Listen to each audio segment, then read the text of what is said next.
Have you ever felt like you came here to do something important, but you just can't remember what it is? Not a career, not a goal, but a mission. Something deep beyond the mind, as if it were written into your soul. I don't know where you are in your journey right now. Maybe you're living a stable life, but every morning you wake up with this strange feeling that something's off. Maybe you've started to realize, I'm not who I used to be. Or maybe, like I once did, you're standing between two worlds. The world you see with your eyes and the one you feel with your heart. I used to think I was just too sensitive.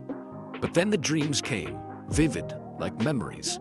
I started knowing things I had never learned. Old emotions surfaced like echoes from a past life. And in this very video, you and I are going to explore why some people remember things they were never taught, what soul DNA is, and why it might be more important than you think. 7 signs that your soul mission is awakening. And if you've ever felt different, maybe you're not alone. Maybe you're part of something bigger that's rising. So take a deep breath and come with me. Because what you're feeling might not be confusion. It might be remembrance. And that journey starts right now. 1. What if you're not just remembering, you're awakening? I remember a friend once shared with me a strange moment she experienced. She was standing at a party, music playing, friends laughing, and yet in that very moment she felt completely disconnected. Not sad, not lonely, but a quiet, haunting sense, like she had just remembered something deeply important, yet couldn't quite name it. And then she whispered, I don't know why, but it feels like I'm waking up, not from sleep, but from an entire life I had forgotten. Have you ever felt that way? A single moment, brief but powerful, that made you pause and wonder, something inside me is changing. Most people don't notice. Most just keep going. But if you're still enough, brave enough to sit with that feeling, you might realize you're not just remembering, you're beginning to awaken. Awakening isn't always a bolt of lightning from the sky. Sometimes it's a whisper in the heart. It's when you begin to ask questions you once feared. Who was I before this name, this life? Why have I always felt so different? What is this part of me calling out for something more? Another person I met, a 45-year-old doctor, once told me about strange dreams he kept having. In them, he was speaking a language he'd never learned, standing in the heart of an ancient city he had never seen.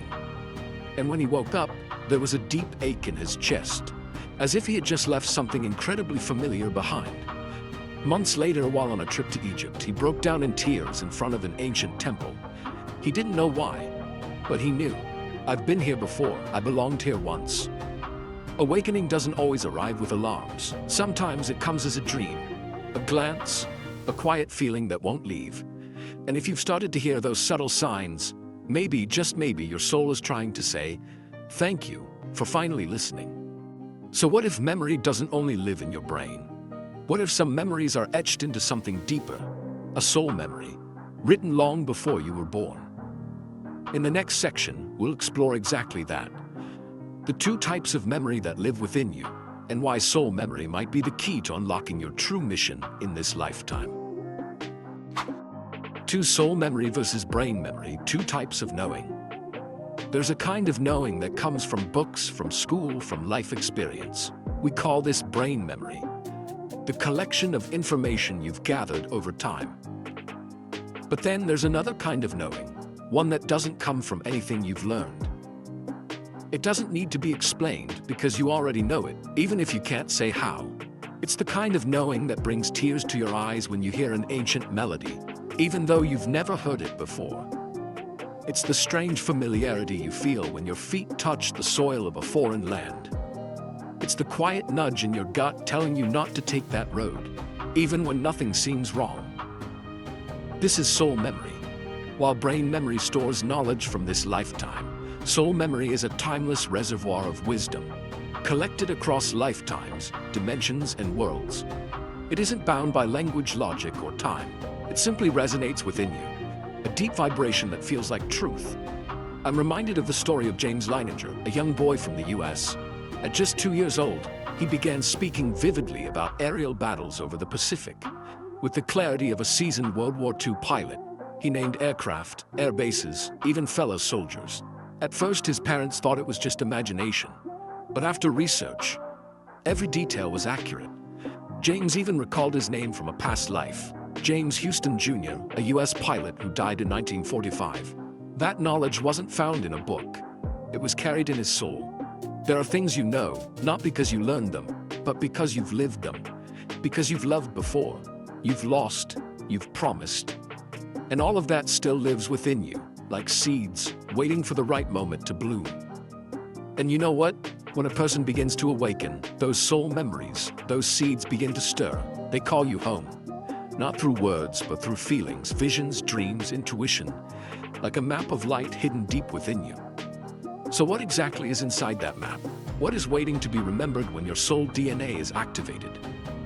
In the next section, we'll explore that fascinating idea, soul DNA, an energetic blueprint planted within you before you were even born. 3. What is soul DNA, and why does it matter now? Have you ever felt like you came here for something very specific, but just can't quite remember what it is? That feeling isn't random. There may be an invisible blueprint within you, not a biological gene, but a kind of pure energy. Some call it soul DNA.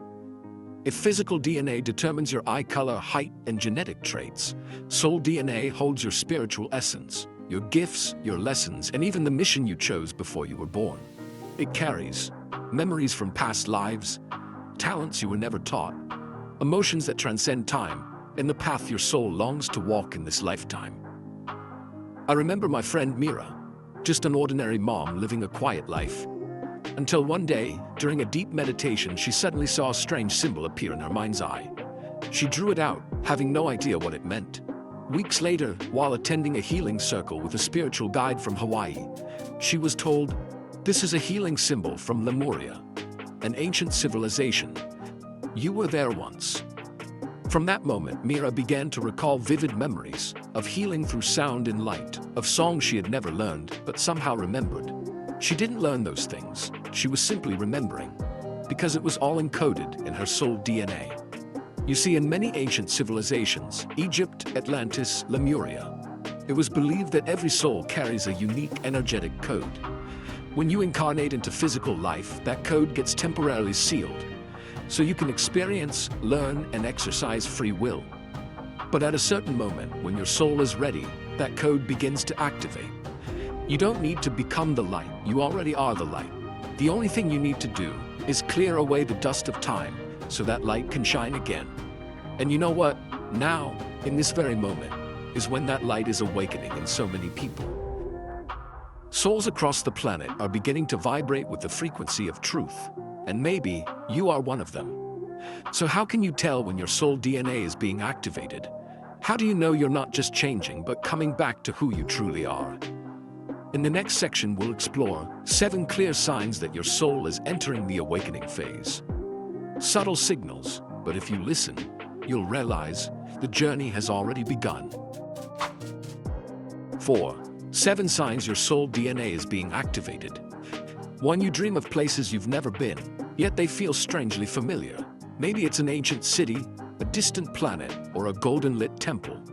These aren't just dreams. They're fragments of soul memory returning to you. 2. You feel more energetically sensitive than before. Loud noises overwhelm you. Being around negative people drains you. You don't just see anymore, you feel. That's because your energy frequency is shifting, like a new antenna being activated. 3.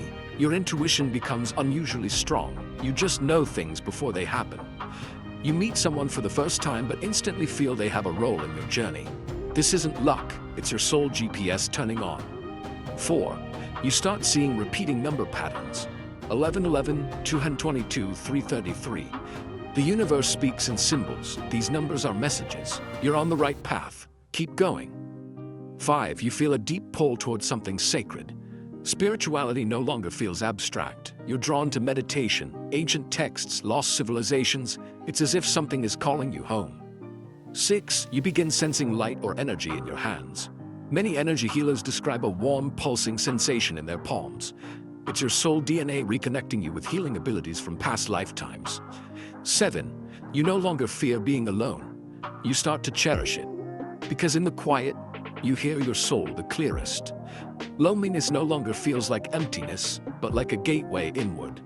A gentle reminder, activation doesn't happen all at once. It's like sunrise, slow, soft, but unstoppable.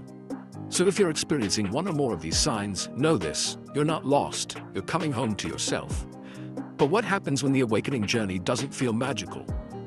When you feel disconnected, exhausted, or like you've fallen into a deep, dark void? In the next part, we'll explore one of the most important, yet rarely spoken about, phases of the soul journey. The dark night of the soul, when awakening feels a lot like depression. 5. Mistaken for depression. The emotional cost of spiritual awakening. There's something most people don't talk about, that the path to awakening isn't always a burst of light. Sometimes it's a quiet unraveling. I once spoke with a young woman named Eliza. She told me, "I don't know what's happening to me.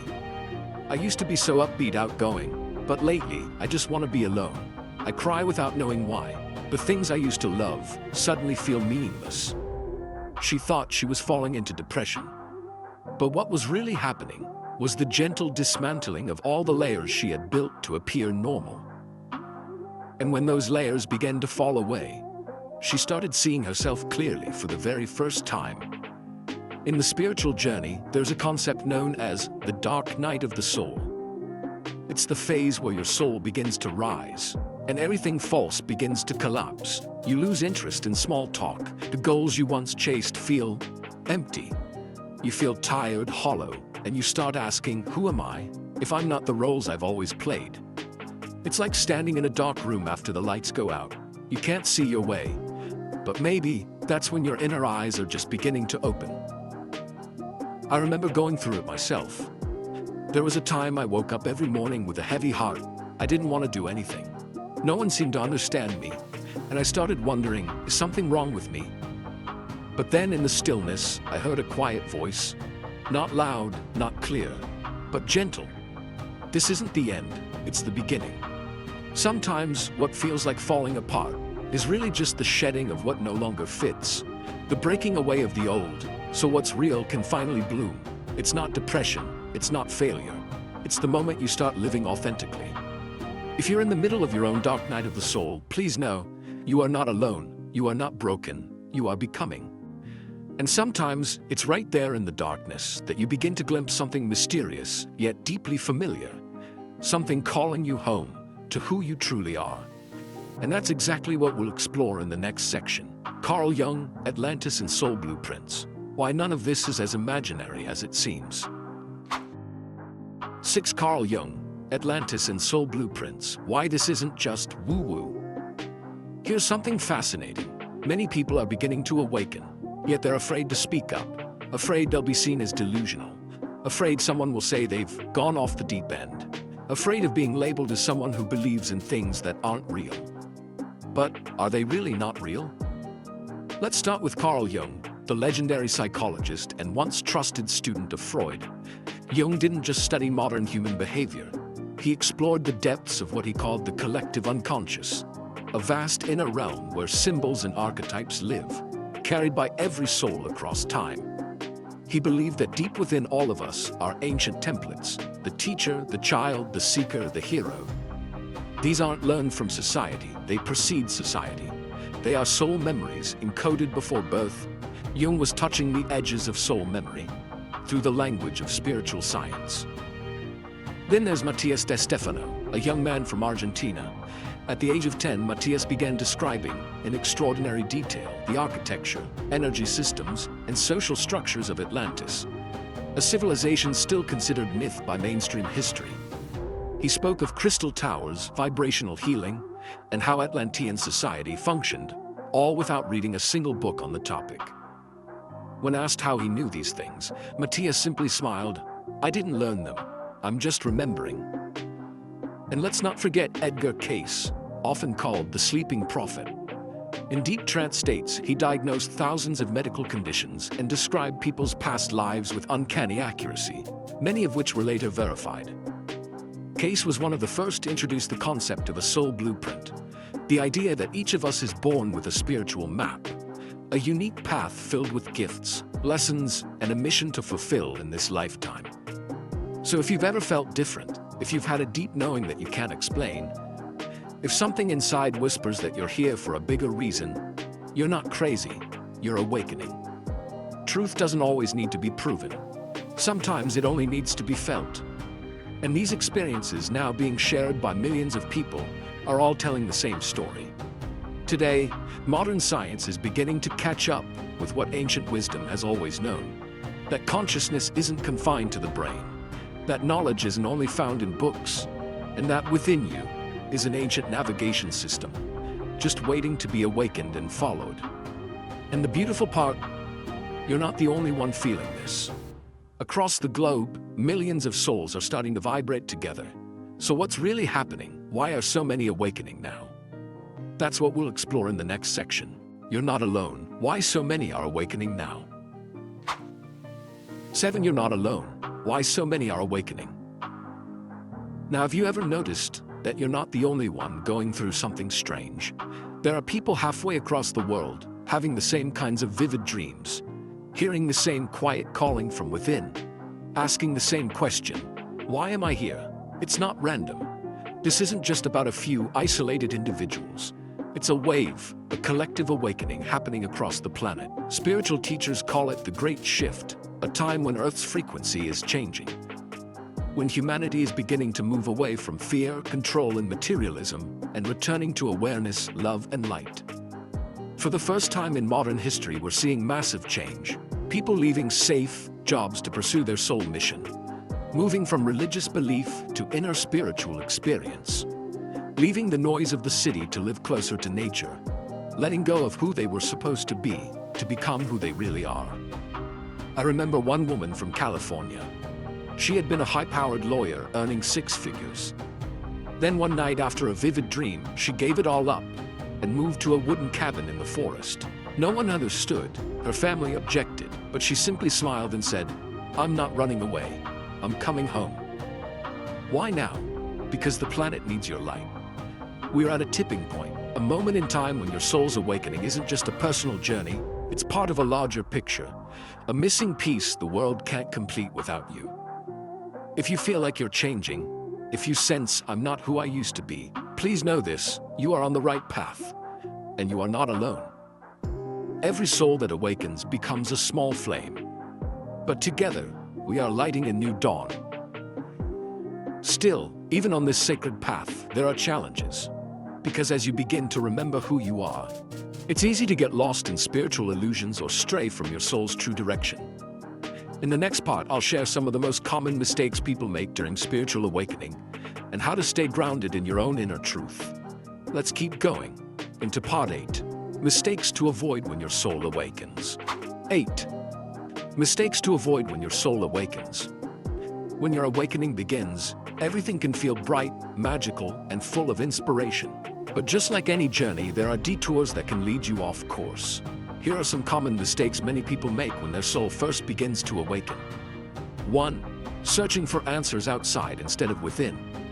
In the beginning, it's easy to get swept up in searching for truth through books, videos, or so-called gurus. But the truth is, the light you're looking for has always been within you. I spent so much time looking for answers in books and other people's wisdom, but in the end, it was silence and listening inward that brought me real understanding. 2. Developing a spiritual ego. One of the most subtle traps is believing "I'm awakened," and then judging others who aren't. This only creates separation and blocks true growth. If your awakening is making you feel superior to others, you might just be awakening your spiritual ego. 3. Avoiding your inner shadows, spiritual bypassing. Instead of facing and healing emotional wounds, some people use spirituality to escape them. This only delays true healing. Using spirituality to avoid negative emotions is just another way of avoiding yourself. 4. Becoming overly dependent on spiritual practices. Meditation, yoga, and energy work are powerful tools, but relying on them too much can create imbalance. The key is to integrate spirituality into daily life with harmony and grace. Spending too much time in spiritual practice while ignoring other parts of life can lead to burnout and imbalance. Isolating yourself from others. It's natural to want solitude during awakening, but full isolation can lead to loneliness and disconnection. Time alone is important, But don't forget to stay connected to people who can support and walk this path with you. Spiritual awakening isn't about being perfect or superhuman. It's about coming home to yourself, to truth, and to the light within. Walk this path with humility, openness, and love. And always remember, you are not alone. There's a global community of awakening souls ready to walk beside you, support you, and grow with you. In the next part, we'll explore how to connect with your soul family and how to find the support you need for the journey ahead. Coming up, how to find your soul tribe and walk the path together. 9. What to do when you start remembering spiritual awakening isn't a final destination, it's a calling. And when you begin to remember, that's when the real story begins. You might ask yourself, what should I do now? How do I make sense of what I'm feeling? Here's the good news. You don't need to do more. What matters most is learning how to be more real, little by little. Here are a few small steps that can create profound shifts as you begin to remember. 1. Write down everything you feel, even if it doesn't make sense. Don't wait until you're sure. Write down your dreams, your strange thoughts, the images that flash through your mind. They're like puzzle pieces, and soon the picture will start to form. I once knew a woman who kept dreaming of a spiral symbol. Years later, she discovered it was an ancient Lemurian symbol, a memory woven into her soul's DNA. 2. Spend time in nature. Soul memory doesn't always come through words. It comes through silence, through the vibration of earth, wind, and light. Walk in the forest, sit by the ocean, touch the bark of a tree. These are ways of returning to your original frequency. One man told me, I didn't truly understand myself until I sat alone beneath an old tree and cried for reasons I couldn't explain. 3. Learn to listen more than you control. When the mind quiets down, the soul begins to speak. You don't need to chase every spiritual course or rush your awakening. Instead, simply ask, what does my soul want to say to me today? And then, listen in stillness. 4. Connect with others who are awakening, but stay true to yourself. Find those who are walking a similar path, not to copy them, but to share, learn, and reflect with one another. But remember, no one can awaken for you, and no one will ever understand your soul better than you. Someone once told me, I went to a group meditation to find the light, but I found the brightest moment was when I spoke my truth out loud. 5. Live your life fully and honestly. Awakening doesn't mean you have to leave the world behind. You can wash the dishes, hug your child, write an email, but do it with presence, with love, with light. You don't need to become someone new. You just need to remember who you are before the world told you who to be. Sometimes action doesn't mean doing more. It means staying with yourself, listening, trusting, and taking small but honest steps. And then one day, there comes a moment when you realize you're no longer the person you used to be, no longer chasing, no longer lost. Just a quiet, powerful presence. I am myself, and I've come home. So after everything you've felt, after all the remembering, if something in you is starting to hum, if there's light stirring in your heart, then what comes next? In the final part, we'll enter the most sacred moment of all, final activation. You are the light you've been searching for. 10. Final activation. You are the light you've been searching for. Sometimes in life, we spend so much time searching for someone who will finally understand us, searching for an answer that will make everything clear, searching for a sign to confirm we're on the right path. But then, at some point we stop, we pause, we grow quiet, maybe even exhausted, and it's in that still moment when the seeking fades that we begin to remember. We remember that we didn't come here to become the light. We are the light, and we always have been. We just forgot for a while. Someone once told me, I traveled the world, meditated in the Himalayas, studied Reiki, healed my chakras, but the moment I felt truly connected was when I sat on my living room floor, hugged myself, and said, I'm okay. I don't have to try so hard anymore. Final activation isn't a grand ritual. It's not a thunderbolt from a clear blue sky. It's the moment you stop running from yourself. It's when you finally step into the present, not to become someone, but simply to be. You don't need to keep chasing the light, because the searching itself has been the thing blinding you to this truth. You are what you've been searching for. You don't have to learn how to awaken. Your soul has always been awake. All that's left is to listen, to trust it, to walk with it, one day at a time. And if you still have doubts, if you're still uncertain, still unsure, just remember this. You're not alone. You're not broken. You're not behind. You're awakening. You're coming home. And your time is now. If this message spoke to something inside you, share your thoughts in the comments below. What part of the awakening journey are you in right now? We are here to listen, to walk beside you, and to help each other shine. Don't forget to subscribe to the channel so you won't miss what's coming next. As we go even deeper into healing, remembering, and fully living in alignment with your soul. And above all, trust that you are the light. You have always been the light.